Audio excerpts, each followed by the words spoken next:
Secretary Reich, um, what is your emotional process for dealing with so much grim news, like the raging fires near your home in California?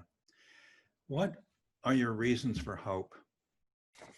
Well, let me say this and tell you this as clearly as I can. I share a lot of the sense of loss and grief and anger and fear that so many Americans now feel. I mean, it's rational.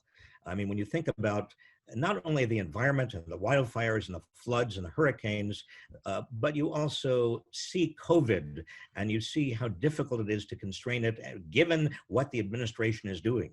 And you see the violence, particularly violence perpetrated by increasingly right-wing terrorists. And that CIA report that came out just 2 days ago makes it very clear that most of the violence on our streets is coming from the right. It's not coming from protesters. And then obviously you've got Donald Trump.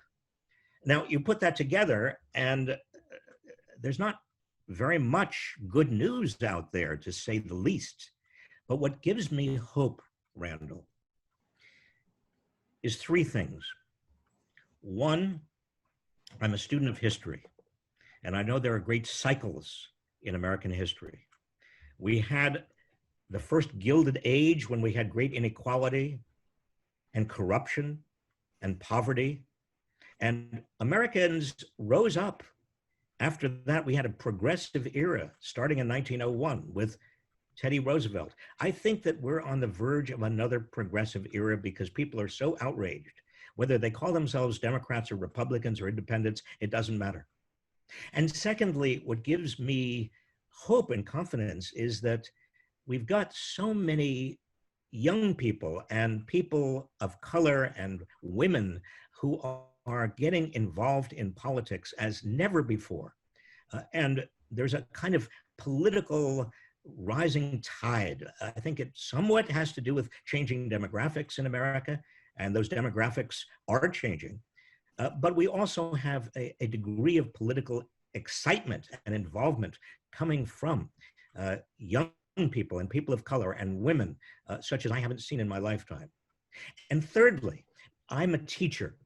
I've been teaching for 45 years. I have never taught a generation of college students who are as dedicated, as committed, as absolutely certain of their commitment to the public good and the common good as the students I am now teaching. And I have the privilege of teaching. And so for those three reasons, they give me, all of those reasons give me sustenance. Over the short term, I'm nervous, I'm worried, I'm anxious as everybody else is. Over the longer term, I have a great deal of faith in this country and a great deal of faith in our resilience.